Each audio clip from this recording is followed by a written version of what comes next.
caso es que una hijada mía me pide de ir a unos lugares donde había un culto de oración de una denominación cristiana X. Y yo me pide permiso, ya está de abogado para hacerlo, y le digo que no creo que lo haga, que aquí nadie tiene prohibición de hacer nada de eso. Pero hay determinadas religiones cristianas, protestantes o posteriores a las protestantes que se han edificado, se han construido sobre la base, sobre la premisa de ellos ser los únicos que tienen la verdad, ¿verdad? Y todo lo demás no es verdad. Entonces, está fabricado su discurso de una manera intoxicada para, valga la redundancia, intoxicar al otro y convertirte en un desafecto de todo lo que no sea lo que ellos predican. ¿Me explico? No sé qué haya consciente. Entonces, una persona que esté preparada teológicamente, una persona que tenga un poquitico más de horas de vuelo en el tema, puede comprender y puede degustar, saber, entender que lo están intoxicando, que lo están, como dice Obeche, porque todo está en el caracol, que lo están pinchando o predisponiendo o indisponiendo ante la otra fe determinada, esta por ejemplo, ¿no? Entonces de ahí es que yo le digo, para que me ahorre trabajo a mí, porque después tengo que explicar yo demasiadas cosas. Mira, espérate, yo creo que debes aguantar un poquitico, fortalecerte más culturalmente para poder debatir o para poder pasar por alto lo que no sirve y quedarte con lo bueno, porque yo puedo ir a una iglesia cualquiera, alabar a Dios, bendecirlo, porque Dios está en todas partes donde hay un buen corazón, y inclusive donde están malos, él está esperando a que se le abra la puerta, con dignidad, por supuesto. Y bueno, pues no creo yo que tenga tambaleos después, sin parecerles petulante o arrogante al respecto. Eso me dejó pensando, y digo, bueno, hace falta que la gente del templo tenga un acercamiento a esto. Pero, punto y aparte, Claudín me hace una pregunta, ayer, me hace una pregunta Claudín, antier, sobre un tema muy parecido. ¿Y qué tú crees al respecto? Y yo digo, Claudín, tengo que demorarme, me voy a demorar mucho explicando, pero, y a ver que voy a terminar una misa, estaba un poco ya en otra fase. Entonces, creo que los espíritus querían esto. El espíritu, la verdad, quería esto. Y aquí vamos con un pick-up de esa respuesta que es directamente tu respuesta a tu pregunta y un análisis general de este tema. Pero sin herir a nadie, sin atacar a nadie, sin contarles a ustedes los chismes, los recovecos históricos que tienen determinadas tendencias religiosas no católicas, porque no quiero yo intoxicar a nadie. Porque no quiero yo pararme aquí a convertirme en un punto de lanza en contra de nadie. Eso es lo que me limitaba a hacerlo. Porque no quiero elaborar un discurso para indisponer a nadie en contra de ninguna fe determinada. Todas las fe tienen la bendición de Dios si a Dios se deben. Y cuando digo a Dios se deben, si están en función del amor y en función del bienestar común. Pero sí, este discurso está preparado para cultivarnos un poquitico más, para que tengamos un poquitico más de cultura bíblica y de cultura religiosa, y para que aprendan a defenderse con cultura y usando la cabeza. Lo único que tenemos que hacer en el mundo, lo único, es usar la cabeza. A veces la cabeza no da más porque no hay recursos para que dé más. Hay que buscar los recursos. Pretendo hoy darles un poquitico de esos recursos. Me faltan muchos a mí, ¿no? Seguiré buscando. Pero cuando ustedes vean este análisis, se van a dar cuenta por qué comienzo hablando de usar la cabeza. Quiero empezar diciendo que la fuente de nutrición, este es el preámbulo, este es el prólogo, la introducción del tema. Toda filosofía, toda religión tiene una fuente de nutrición. O sea, parte de una premisa, ¿verdad? El espiritismo kardeciano parte del libro de los espíritus. Esa es, ahí en ese libro, Allan Kardec instituyó con ese libro la doctrina espírita, porque él fue entrevistando a los espíritus y los espíritus escribieron ese libro. Hay una gran relación entre la teología cristiana y esta teología, ¿verdad? La regla de Ocha, esta religión que nosotros practicamos, regla de Ocha y culto a Ifá, que fue la interpretación en parte de la religión lucumí africana en Cuba. Pero aquí se mezcló el espiritismo kardeciano, aquí se mezcló con la iglesia católica, aquí se mezcló con el Palo Monte y con otras tendencias africanas y se creó lo que es Cuba, una gran mezcla cultural, ¿verdad? ¿Qué cosa es una mulata? O un mulato, no es una mezcla de razas, es una mezcla, ¿no? Bueno, Cuba es eso. De hecho, usted va a ver, la cultura cubana es una mezcla de todo esto. Como tú vas a analizar qué cosa es el posmodernismo y todo aquello, tú te das cuenta que ya llegamos a una etapa cultural que la tendencia no es única. Puede tener influencias de muchos lugares, de muchas culturas.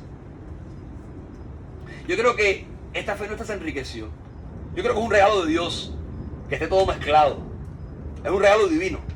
Nos enriquecimos en vez de empobrecernos. Porque tenemos de África, María por Dios, cuánta maravilla no nos alimentamos de ella. De la Iglesia Católica, cuánta maravilla no podemos aprender. Del espiritismo kardeciano, todo lo que tenemos es rico. Entonces, en vez de fijarnos en aquello que nos separa, fijémonos pues en aquello que nos une, ¿verdad? Pero es interesante saber que no bebemos solamente de la Biblia.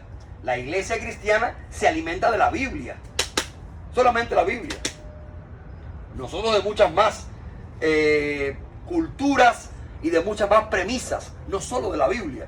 Esto es una explicación lógica, ¿no? Que podría explicar muchas de nuestras tradiciones y de nuestras cosas que hacemos que supuestamente no están en la Biblia y por ende no somos bíblicos totalmente, porque no es la Biblia nuestra única fuente, nuestra única premisa, ¿verdad? Ya, esto explica muchas cosas. Pero yo hoy quiero hablar de la Biblia. Vamos a quitar todo y vamos a hablar de la Biblia. Con la Biblia, respondiéndole a aquellos que nos pueden atacar con la misma Biblia. El gran texto más complicado de todos, lo más complicado de todo es la idolatría. Nos acusan de idólatras porque se apoyan principalmente en este texto del Pentateuco. El Pentateuco son los 5 primeros libros de la Biblia. La palabra Biblia significa recopilación de libros. Luego, es un conjunto de muchos libros juntos.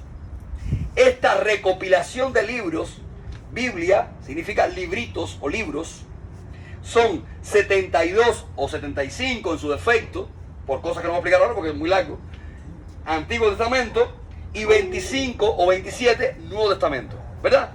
Esta conjugación de libros, 66, 62, 66, 62 y 27, 25, esta conjugación de libros forma la Biblia. Esto no es lo importante ahora, la cantidad de libros. Antiguo Testamento, que es la Biblia judía. Luego, la religión cristiana es judeo-cristiana. ¿Por qué? Porque es una religión, Jesucristo era judío, que nace de la tradición judía. Esto es muy importante entenderlo. La tradición judía eran los semitas, ¿no? De la época. Entonces, Biblia, Antiguo Testamento, es la Biblia judía, la Biblia hebrea. Nuevo Testamento es cuando hay la anunciación de Jesucristo, el nacimiento de Cristo, la muerte de Cristo, la vida pública de Jesús, la muerte de Jesús, la resurrección de Jesús y los primeros tiempos de la iglesia. Eso es lo que cuenta el Nuevo Testamento. Hasta ahí estamos claros, ¿verdad? Los judíos no aceptaron a Jesús en su fe. Muchos son cristianos, pero los que no son cristianos, ellos, los israelitas, no aceptaron a Jesús. Ellos se quedaron con el Antiguo Testamento. Los que son judíos que practican el judaísmo se quedaron en la primera parte de la Biblia. ¿Se entiende eso, verdad? Bueno, pues en esa primera parte de la Biblia hay 5 primeros libros que se llaman el Pentateuco o los libros de la ley. Y son el Génesis, el Éxodo, el Deuteronomio, el Levítico y el libro de Números. Estos 5 libros son los libros de la ley en la Biblia. En el capítulo 20 del libro del Éxodo, ahí Dios, Yahvé Dios, porque no es Jehová, es Yahvé Dios. Aunque le pueden decir Jehová y yo también lo alabo con ese nombre y no pasa nada. Hoy no les explicaré por qué es Yahvé y no Jehová. Hoy explicaré este tema, si no voy al tema. Yahvé Dios o Jehová Dios o el Shaddai o el Adonai, que significa el Señor, le entregó a Moisés en el monte del Sinaí las tablas de la ley. Y ahí le indicó los mandamientos, que no son 10, son más de 10. Se resumieron en 10. La iglesia cristiana los resumió en 10. Y hay un mandamiento clave, que es la punta de la lanza contra nosotros en nuestra religión. Y dice así: prepárense, yo soy Jehová, yo soy Yahvé, tu Dios, whatever, yo soy tu Dios, que te saqué de la tierra de Egipto, de casa de servidumbre. No tendrás dioses ajenos delante de mí. No te harás imagen ni ninguna semejanza de lo que esté arriba en el cielo, ni abajo en la tierra, ni en las aguas abajo de la tierra. No te inclinarás a ellas, ni las honrarás, porque yo soy Yahvé tu Dios, fuerte, celoso, que visito la maldad de los padres sobre los hijos hasta la tercera y cuarta generación. O sea que me voy a echar a todo el mundo si se ponen tan mal. De los que me aborrecen. Y hago misericordia a millares que me aman y guardan mandamientos. Ave María por Dios. Esto es terrible, ¿no? Ya aquí está desmontado nuestra mente. Recogemos esto marchando, vamos echando aquí. Quitemos el crucifijo porque esto ya es de lapidario, ¿no es así? Perfecto. Sigamos entonces. Esta era tu pregunta. Clave, ¿no? Bueno, es interesante quitar todas las demás tradiciones y quedarnos con la Biblia. Vamos a responder con la Biblia. ¿De qué está hablando Dios a Moisés? Hay un tema interesante aquí en este texto, antes de pasar a lo fuerte, que se van a quedar con la boca abierta. Y nada más que traigo 2 ejemplos, pero tengo un cartapazo de ejemplos. Fue tan rápido probar el tema. Un tema así, de martes a jueves. Estaba enredado cuando yo hablé con Rey por la mañana hoy en este asunto. Bueno, porque yo soy fuerte y celoso, señores míos. Señores míos. Una persona celosa es una persona insegura.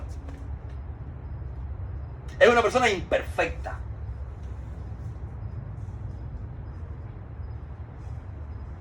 Es una persona infeliz. ¿Ustedes realmente creen que Dios es celoso? ¿Ustedes no vislumbran una aparente contradicción en esta expresión, yo soy celoso? Y después en el Evangelio, en la carta del apóstol Juan, cuando dice, el que no ama no ha conocido a Dios, porque Dios es amor. ¿Ustedes no encuentran una contradicción en esto? Si nosotros vamos a analizar el texto de manera literal, usted tiene que interpretar los textos de muchas maneras. Hay una manera que no es literal, ¿verdad? Dios, yo soy tu Dios fuerte y celoso. Y si no me haces caso y ahora otra gente, voy a estar hasta la tercera generación que no te honra. Y a todo el que me aborrece. Dios no puede ser celoso, amigos míos. Dios es la inteligencia suprema. Dios es amor. Y el que ama sí conoce a Dios y sabe quién es. Y el que siente un fuego ahora ahí en sus pechos, que sienten algo diferente, y algunos de ustedes lo están sintiendo, saben que ahí está Dios y que es amor, que es seguro, que es firme, que ama desesperadamente y que no puede ser celoso, ¿qué pasa entonces? ¿Miente la Biblia? No, pero es que no es la única contradicción que ustedes se van a encontrar. Porque hoy, esta es la noche, en esta primera parte del tema, de las contradicciones. Porque ¿qué pasó entonces? Hubo una bronca, un problema entre el rey de Arad e Israel, porque el rey de Arad ataca a Israel, ¿verdad? Y entonces los israelitas desafían a Dios y no van a luchar, y aparecen unas serpientes que Dios manda. Miren qué palabra estoy usando, y miren quién apareció. Nada más y nada menos que la serpiente. Y cuando ven un palo del muerto con una serpiente enrollada, dicen, pero ¿cómo van a ver eso? Ese es el demonio. Y da la casualidad que en el libro de Números, capítulo 21, sí, aparecen unas serpientes mandadas por Dios a morder a su pueblo Israel. ¿Cómo? ¿Eso es verdad? Sí, es verdad. En el mismo Pentateuco, en el libro de Números. Después Moisés, él, el pastor del pueblo, intercede por el pueblo y le pide a Dios que por favor no mate a sus hijos. Y Dios le dice, está bien, hazme esto, mira. Cuando el cananeo, el rey Arab que habitaba en el Negev, oyó que venía Israel por el camino, ya se lo conté, dice, después partieron del monte Or, camino al Mar Rojo, para rodear la tierra de Edom, y se desanimó el pueblo por el camino, porque tenían hambre, bla, bla, bla. Y habló el pueblo contra Dios y contra Moisés. ¿Por qué no dice subir hasta aquí de Egipto, no sé qué más, no sé qué más? Y Dios envió al pueblo serpientes ardientes que mordían al pueblo y murió mucho pueblo de Israel. Esto es bíblico, ¿eh? Está en el versículo 6 del capítulo 21 del libro de Números. Dice, entonces el pueblo vino a Moisés. Les conté, ¿no? Y Moisés dijo, hemos pecado por haber hablado en contra de Dios. Contra ti, ruega a Dios que quite de nosotros, le dice la gente, esta serpiente. Y Moisés oró por el pueblo. Cuando él oró por el pueblo, Dios le dijo a Moisés, ¡tararán! Hazte una serpiente de bronce, ponla en alto, y cualquiera que fuere mordido y la mire a esa imagen de bronce, que es una serpiente, si ahora yo pongo aquí, en la puerta de la casa, una serpiente de bronce, ay María, por Dios, ustedes son los primeros que me dicen, pero ¿qué cosa es esto? Adorando al diablo. Y Moisés hizo una serpiente de bronce y la puso sobre un asta. Y cuando alguna serpiente mordía a alguno y la miraba la de bronce, vivía. Pero es que no me dijeron en el libro del Éxodo que no me hicieron ninguna imagen de nada de lo que hubiera en el cielo ni en la tierra. ¿No me dijeron eso? Y esta serpiente de bronce aquí, ¿de qué me están hablando? Pero qué contradicción. ¿Qué pasa aquí entonces? No termino todavía. Siguen las sorpresas. El rey Salomón fue el segundo rey de Israel. Perdón, el tercero. El primer rey de Israel fue Saúl. El segundo fue el rey David, que fue el ejemplo de reyes. Y el tercero fue su hijo Salomón, que era un hijo bastardo, porque David cometió un pecado, porque era muy enamorado, cometió un pecado, y de ahí salió el rey Salomón, que fue un gran rey. No tan estratega como David, pero fue un gran rey, que fue el que le pidió sabiduría a Dios. Por cierto, hay un capítulo, el capítulo 9 del libro de la sabiduría, una oración maravillosa que yo hacía todos los días en mi vida. Quisiera retomar esa tradición, y es la oración de la sabiduría. Es hermosa. Sabiduría, capítulo 9, o Sirácides, capítulo 9. Para el que la quiera leer y rezarla, te da discernimiento, te da luz espiritual, te da paz y te da sabiduría. Bueno, ¿qué pasó? Que Salomón fue el rey que fabricó el templo de Jerusalén. El templo de Jerusalén. Estamos hablando de la Meca judía. El templo que hoy es el Muro de las Lamentaciones, que muchos han ido a rezar allí, ¿verdad? Muchos presidentes de este país, yo admiro mucho, han estado en ese muro rezando. Bueno, ese Muro de las Lamentaciones es lo que queda del templo de Jerusalén, que hay una promesa que un día será reconstruido. Hay una serie espectacular en Netflix, que para mí la mejor, que se llama, Dios mío, ¿cómo se llama? Que es la guerra, la bronca entre los judíos y los árabes en tierra en Palestina. Ahorita me acuerdo, no se la pierdan, es espectacular. Bueno, ¿qué pasó en el templo de Jerusalén? dice que cuando Salomón estaba construyendo el templo, por mandato de Dios, hizo también 2 seres alados, 2 ángeles, de madera de olivo, para el lugar santísimo. Cada uno de ellos tenía 4,5 metros de altura, y cada uno de sus alas medía 2 metros y 25 centímetros. Así que de una punta a la otra, cuando ustedes entran a una iglesia católica, ustedes van a buscar el sagrario, que es una cajita donde está la hostia consagrada y una luz encendida. Y van a ver siempre 2 ángeles de madera con 2 cetros. Porque en el lugar santísimo, en el lugar donde estaba la ley, las tablas de la ley, donde estaba todo lo que representaba o significaba Dios, ahí Salomón fabricó 2 ángeles de este tamaño, de metros, y las alas tocaban una pared y otra ala el otro. El que tiene cultura y entra a una iglesia católica o luterana o una iglesia ortodoxa griega, ortodoxa rusa, que son las más antiguas, van a ver los 2 ángeles pintados o los 2 ángeles de madera. Pero es que no me dijeron que no pueden haber imágenes. ¿Y cómo en el templo de Jerusalén hay imágenes? ¿De qué me están hablando entonces? ¿Esta será entonces acaso la noche de las contradicciones? Como estos ejemplos hay cientos de miles en la Biblia. El jueves pasado, amigos míos, no dejen que la gente coma mucha cativía con ustedes y no coman cativía con la gente. Vamos a hablar de verdad, de espiritualidad de verdad. ¿Por qué pasa esto? ¿Por qué pasa esto? ¿Qué quiere decir Dios en el Deuteronomio? Solo me adorarás a mí, no adorarás a nada en el mundo. ¿Qué quiere decir Dios? Número 1, históricamente Israel era un pueblo muy pequeñito y estaba instaurando, estoy dando razones históricas, razones culturales, ¿ok? Y estaba instaurando su reino, su pueblo. Estaba definiendo su fe. Estaba marcando su monoteísmo.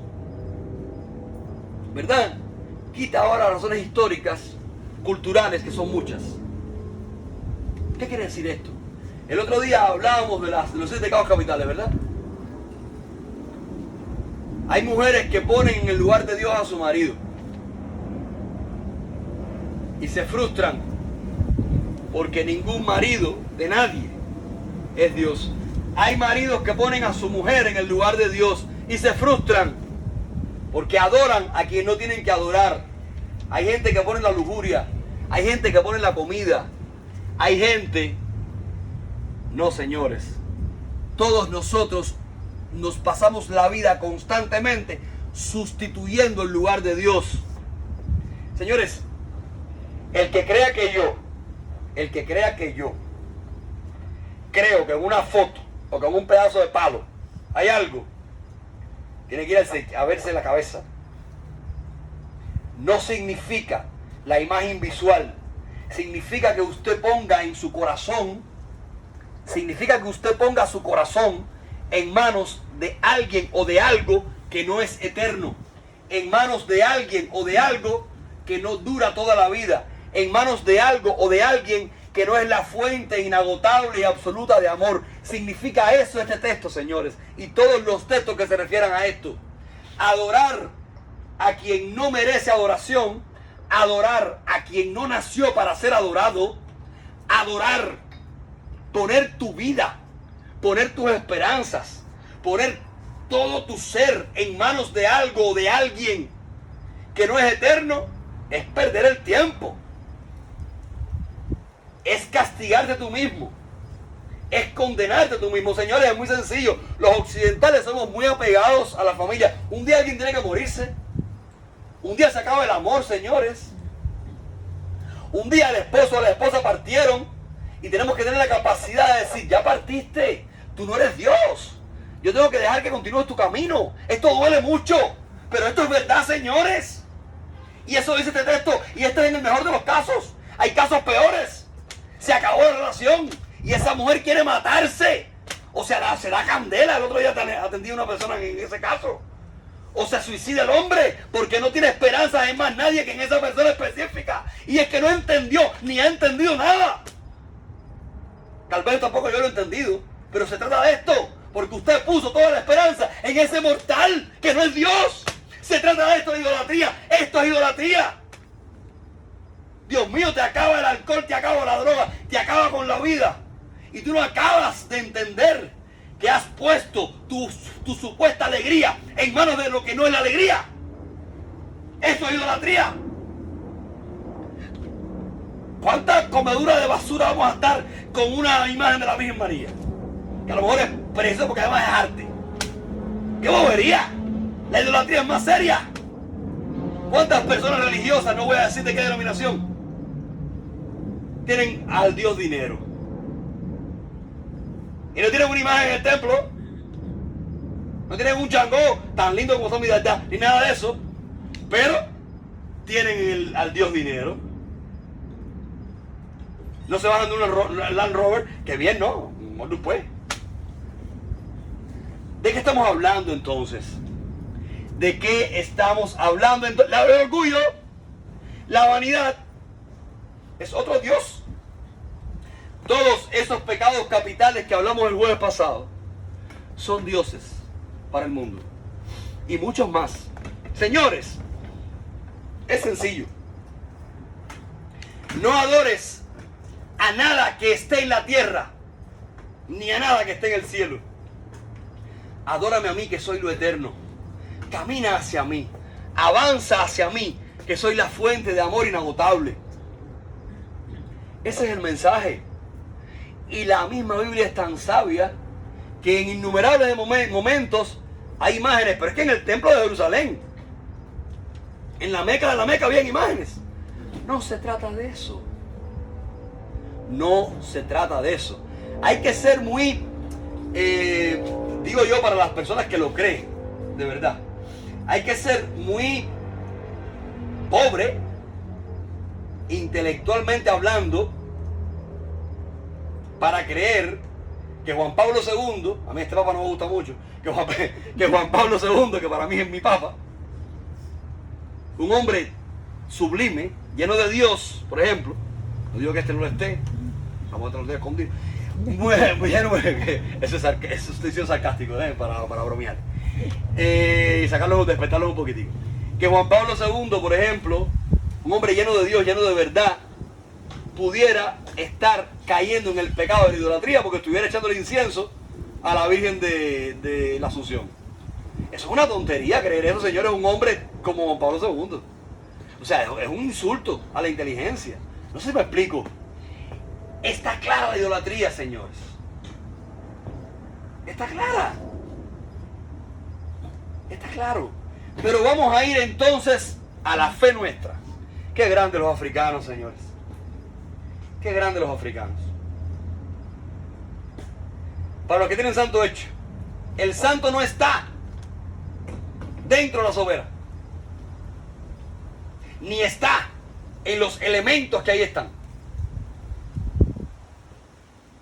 ¿Dónde vive el santo? Delante de la sopera. Lo he explicado otras veces. Se llama Alá y yo. ¿Y sabe lo que quiere decir la palabra Alá y yo? A la traducción más precisa en español, la espiritualidad del santo. Es una espiritualidad que está ahí. O sea que ustedes no adoran piedras ni caracoles. Esa piedra y ese caracol es el medio, es el punto de enlace, de encuentro para usted poder proyectarse. Bueno, usted mira una foto, mira una imagen y usted está proyectándose porque usted tiene sentidos, los 5 sentidos, ¿no? Tacto, gusto, vista, oído y habla, ¿no es así? Si usted usa el sentido de la vista y usted a través del sentido está viendo, evidentemente, una imagen, usted se está conectando mejor con ese otro más allá que usted no ve. Usted está ayudando a su mente a transportarse allá. Pero es que usted tiene una foto de su mamá, una foto del novio o de la novia. Usted no quiere que la pisen o que la rompan. Porque una foto que usted quiere. Usted no, el papel es papel. Se jodió la foto, la botó y se hizo otra. ¿No es así? No nos ha pasado. Pero usted quiere cuidar esas fotos. Hay gente que tiene a las mujeres yo tengo la foto de Francisco en mi billetera. Hay gente que lo tiene en el teléfono. Pero la gente no va. Se rompió el teléfono, se va por tu teléfono, no pasó nada, ¿no? Pero es que el amor que tú le tienes a esa foto, por lo que representa para ti. Ave María, por Dios. Salgamos del kindergarten, ¿no? ¿Está bien dicho? Bueno, pongo poner uno aunque sea. Salgamos de la tontería. Despertemos. Cuando a mí una persona de esta me viene a hablar de estas cosas, digo, mira, no. Vaya a la escuela y después hablamos. Vaya a la escuela y después hablamos. No me hables de esto por tu madre. Que es idolatría. La idolatría es más seria, señores. Que tenemos que vencer la idolatría. Totalmente de acuerdo. Todos aquí caemos en ese pecado de la idolatría. Y eso es nuestra propia. Pero no porque Dios no nos va a castigar porque está celoso. Porque Él no se pone celoso. Es lo que dice, a ver, mío, está bobeando, sal de ahí, ven para acá conmigo. Te estás castigando tú mismo. Porque vas a sufrir, llorar, padecer. Los occidentales, decía ahorita, la idea la empecé, no la terminé, somos muy apegados, padecemos mucho del apego. Léanse todos los libros de Anthony Gemero, lean la filosofía oriental, todo el hinduismo, hermoso, ¿no? Y hacen una insistencia total en el desapego de las cosas de este mundo. Bueno, ahí se basa en esto. Usted, señores, alguien murió. Mira, murió. Me duele, me parte la vida, se me acabó la vida. Se murió todo porque estamos muy apegados. Pero ya uno tiene que sentarse fríamente y decir, espérate un momentico. Este es el camino. Y yo tengo fe o no. Hay que un día darse una galleta. ¡Pah! Despiértate. Está bueno ya. O tú vas a hacer la vida la bobería. Eso es a ti, Orisa. Deja que la persona avance espiritualmente. Desapégate. Sal del pecado de la idolatría. Porque no es Dios. No es Dios. No es Dios. Es un ser humano.